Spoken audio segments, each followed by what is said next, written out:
بسم اللہ الرحمن الرحیم۔ الحمد للہ الذی من علی الانسانیت بالرسالہ والصلاة والسلام علی من ادى الامانہ۔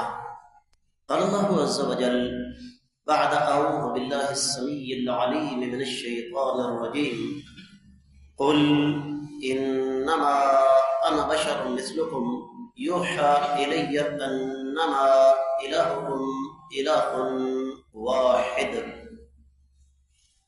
انبیاء اور رسولوں پر ایمان، اس کا ایک تسلسل، یہ پختہ عقیدہ رکھنا کہ رب کائنات نے کئی ایک امور میں نبیوں کو عام انسانوں سے منفرد اور ممتاز رکھا۔ ایک ایک لفظ پر غور کیجیے گا، عقیدے کا مسئلہ ہے، دہرا رہا ہوں۔ یہ پختہ عقیدہ رکھنا کہ رب کائنات نے کئی امور میں نبیوں اور رسولوں کو عام انسانوں سے منفرد اور ممتاز رکھا، اور ان میں سب سے پہلا کام یہ ہے کہ اللہ تعالیٰ نے نبیوں اور رسولوں پر وحی نازل فرمائی جو کہ عام انسانوں پر نہیں آتی۔ یہ جو جاہلیت کی باتیں ہیں نا، او جی فلاں طبقہ نبی علیہ الصلوۃ والسلام کو اپنے بڑے بھائی جتنا احترام دیتا ہے، جہالت کی باتیں ہیں یہ۔ جس مسلمان نے عقیدے کو پڑھا ہوا ہے، جو عقیدے کو پڑھ کے سمجھتا ہے، وہ ایسا کرنے کے بارے میں سوچ بھی نہیں سکتا۔ جمعے والے دن ایک سورہ مبارکہ پڑھی جاتی ہے جس کے بارے میں آقا علیہ الصلوۃ والسلام نے ارشاد فرمایا، جو اس سورہ مبارکہ کو پڑھ لے گا یہ اس کے لیے روشنی ہوگی۔ کون سی سورہ مبارکہ؟ سورہ کہف، اس کی آخری آیت مبارکہ جس کا نمبر ہے 110۔ قل، اے میرے نبی صلی اللہ علیہ وسلم، آپ ساری انسانیت کو مخاطب کر کے فرما دیں، انما انا بشر مثلکم، میں تو تمہارے جیسا انسان ہوں۔ کیسے بھائی؟ میں پیدا ہوا، میں نے بچپن گزارا، حلیمہ سعدیہ کا دودھ پیا، لڑکپن گزارا، جوانی گزاری، میرے والدین تھے، میرے باپ دادا تھے، میرے ننیال تھے، میرے ددیال تھے، میں سوتا ہوں، جاگتا ہوں، ہنستا ہوں، روتا ہوں، غم پہنچتا ہے، خوشی پہنچتی ہے، میرے ساتھ وہ تمام کی تمام باتیں ہیں جو انسانوں کے ساتھ ہوتی ہیں، لیکن فرق کیا ہے؟ یوحیٰ الیک، مجھے میرے اللہ نے آخری نبوت کا تاج پہنا کر وحی کا علم عطا فرمایا ہے جو عام انسانوں کے پاس نہیں۔ آج ہم صرف اور صرف اسی پر بات کریں گے کہ انبیاء علیہ السلام کی سب سے بڑی، سب سے پہلی انفرادیت یہ ہے کہ رب کائنات ان کو وحی عطا فرماتے ہیں جو عام انسانوں پر نہیں ہوتی۔ اب جب ہم وحی کا تذکرہ کرتے ہیں تو اس کے ساتھ اور بہت ساری چیزیں جڑ جاتی ہیں۔ یہاں میں ایک اور عقیدے کا مسئلہ آپ کو بتا دوں۔ اگر کوئی ہم سے یہ کہے نا، آپ سے یہ کہے کہ جی آپ آقا علیہ الصلوۃ والسلام اور نبیوں کے علم غیب کے انکاری ہیں، کہا بھائی جان جھوٹ مت بولو، یہ بات جھوٹ ہے۔ میں فجر کی نماز پڑھا کے بیٹھا ہوں، مسجد کے اندر بیٹھا ہوں، اللہ کے گھر میں ہوں، اللہ کی قسم اٹھا کر کہتا ہوں جو مسلمان انبیاء علیہ السلام کے غیب کا قائل نہیں وہ مسلمان ہی نہیں۔ لیکن جہاں آ کے اختلاف پڑتا ہے، ہمارا یہ عقیدہ ہے کہ انبیاء علیہ السلام کے پاس غیب کا علم کسبی نہیں، وحی تھا، وحی کے ذریعے آتا تھا۔ اتنا غیب کا علم انبیاء کے پاس تھا جتنا اللہ تعالیٰ وحی کے ذریعے نازل فرماتے تھے۔ اصل چیز یہ ہے، ہم میں اور دوسروں میں یہ اختلاف ہے۔ وہ سمجھتے ہیں کہ نبی علیہ السلام اور دیگر انبیاء کے پاس کلی غیب تھا جتنا کہ اللہ تعالیٰ کے پاس ہے، اور یہ عقیدہ شرکیہ ہے۔ یہ عقیدہ کیا ہے؟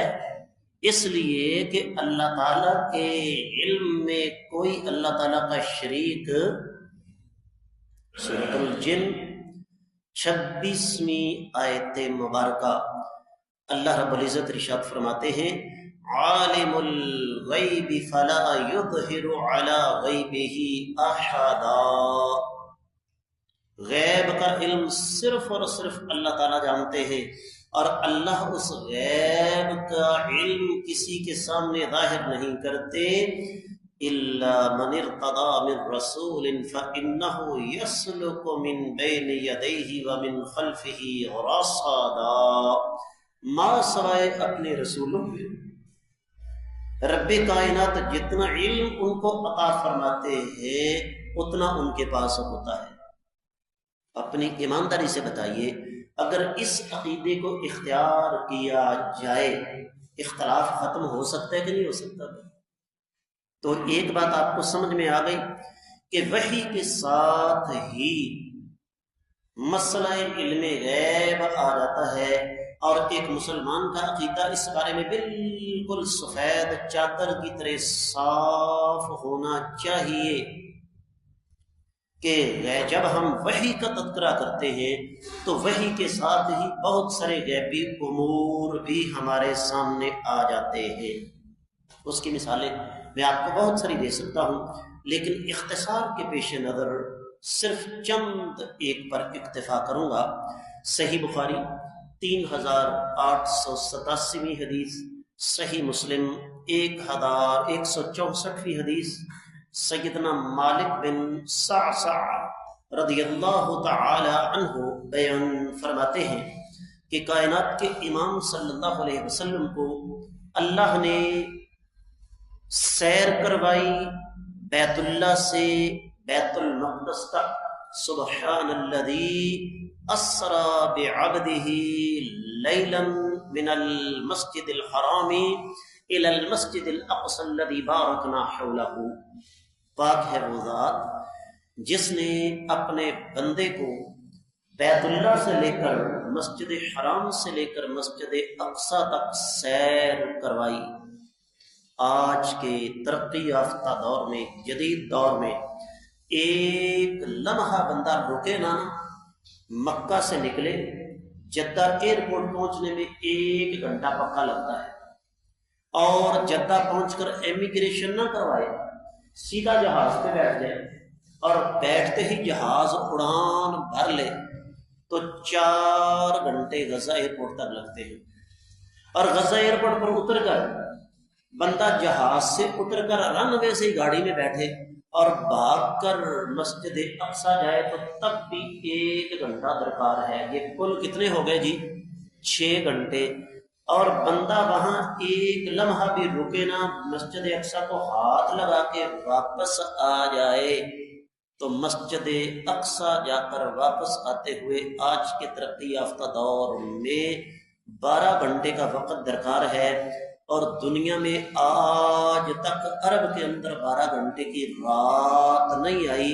میرے آقا علیہ الصلوۃ والسلام نے مسجد اقصی تک کا سفر کیا، واپس تشریف لائے، وہاں پر انبیاء کی امامت بھی کروائی، وہاں سے پھر آسمانوں تک کا سفر بھی کیا۔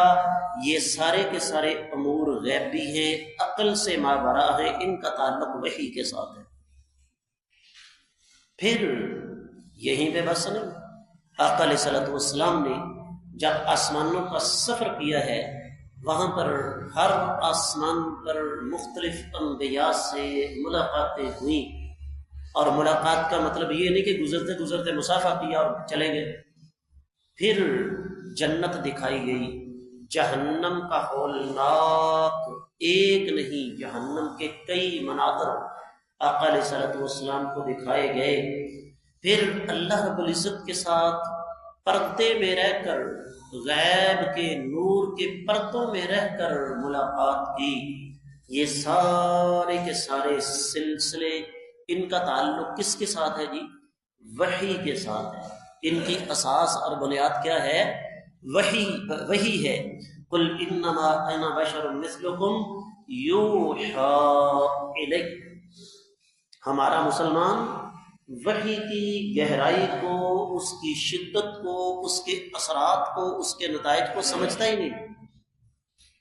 اس کے ساتھ ساتھ کائنات کے امام صلی اللہ علیہ وآلہ وسلم نے جتنی ہمیں غیب کی خبریں بتائیں، بدر کا مارکا، بے سر و سامانی کا عالم، انتہائی غربت، لیکن میرے آقا علیہ الصلوۃ والسلام نشاندہی فرما رہے ہیں یہاں پر ابو جہل گرے گا، یہاں عتبہ گرے گا، یہاں ولید بن مغیرہ گرے گا، یہاں امیہ بن خلف گرے گا. پھر غزوہ خندق، صحابہ اکرام کے حصے میں زمین کا ٹکڑا آیا کھودنے کے لیے. ایک صحابی آ گئے، اللہ کے رسول صلی اللہ علیہ وسلم ایک چٹان راستے میں آ گئی، یہ ٹوٹتی نہیں. میرے آقا علیہ الصلوۃ والسلام نے گینتی پکڑی، چٹان پر ماری، چنگاریاں نکلی. فرمایا اس کے پیچھے سے قیصر و کسریٰ کے محلات مجھے نظر آ رہے ہیں. وہی سراقہ بن مالک ہجرت مدینہ کے سفر میں تعاقب کرتے ہیں نبی علیہ الصلوۃ والسلام کا. لمبا واقعہ ہے، اشارہ کروں گا صرف. اسلام قبول کر لیا. فرمایا سراقہ تمہارا کیا حال ہوگا جب قیصر و کسریٰ کے کنگن تمہارے ہاتھوں میں ہوں گے؟ وہ وقت آیا، ٹھیک ہے، قیصر و کسریٰ کے محلات فتح ہوئے، اور میرے اللہ نے نبی علیہ السلام کی زبان سے نکلے ہوئے الفاظ کو درست ثابت کرنا تھا. وہ کنگن کسی کو پورے نہیں آ رہے سوائے سراقہ بن مالک کے. میرے آقا علیہ السلام کا فرمان، ستفتح علیکم الشام، ان قریب تم ملک شام فتح کرو گے. اس کی بنیاد وحی الہی. فتح مکہ کی تیاریاں خفیہ ہیں. ایک صحابی رسول صلی اللہ علیہ وسلم کے بیوی بچے مکہ میں ہیں. دل میں ایک بات آئی، اگر اتنی بڑی اطلاع مکہ والوں کو دے دوں شاید یہ ظالم میرے بیوی بچوں پر رحم کھائیں. انسان بیوی بچوں کی خاطر بڑا کچھ برداشت کر لیتے. ایک عورت کو خفیہ خط دے کر بھیجا. میرے آقا علیہ السلام کو اللہ نے وحی کے ذریعے بتا دیا. سیدنا علی رضی اللہ تعالیٰ عنہ نے راستے میں جا کر اس عورت کو پکڑ لی. ایسے سینکڑوں واقعات جن کا عام انسان کو دور دور تک کا پتہ نہیں. نبی علیہ الصلوۃ والسلام نے فرمایا، یوشک ان تتداع علیکم الامم کما تتداع الجائحۃ الی قصعتها. ان قریب کافر قومیں تم پر اس طرح ٹوٹ پڑیں گی جس طرح بھوکے کھانے پر ٹوٹ پڑتے ہیں. کیا اس وقت یہ حالات ہیں یا نہیں؟ ان تمام تر چیزوں کی اساس اور بنیاد کیا؟ اللہ تعالیٰ کی طرف سے آنے والی وحی. آخری بات عرض کرتا ہوں، حدیث مبارکہ ہے، اللہ کے رسول صلی اللہ علیہ وسلم کے صحابی سیدنا انس رضی اللہ تعالیٰ عنہ راوی ہیں. صحیح مسلم میں 2868 حدیث ہے. فرمایا، لولا ان تدافنوا لدعوت اللہ ان یسمعکم من عذاب القبر. فرمایا اللہ کا شکر ادا کرو، اللہ تعالیٰ کا شکر ادا کرو کہ تمہیں قبر کے عذاب کے دوران ہونے والی چیخ و پکار سنائی نہیں دیتی. تو عرض کرنے کا مطلب کیا ہوا کہ انبیاء علیہ السلام کو رب کائنات نے جو منفرد چیزیں عطا فرمائیں ان میں سب سے پہلی چیز کون سی ہے؟ وحی. اور وحی کا سب سے پہلا درس کیا ہے؟ انما الہکم الہ واحد. وحی کا سب سے پہلا درس اللہ کی توحید، اللہ کی وحدانیت ہے. انبیاء کو مزید رب کائنات نے کون کون سی منفرد چیزیں عطا فرمائیں، یہ انشاءاللہ ہمارے آنے والے سبق کا موضوع ہے۔ اللہ تعالیٰ کی بارگاہ میں دعا ہے اللہ تعالیٰ ہمیں دین کو سیکھنے کی، سمجھنے کی، عمل کرنے کی توفیق عطا فرمائے۔ وما علی الا البلاغ المبین۔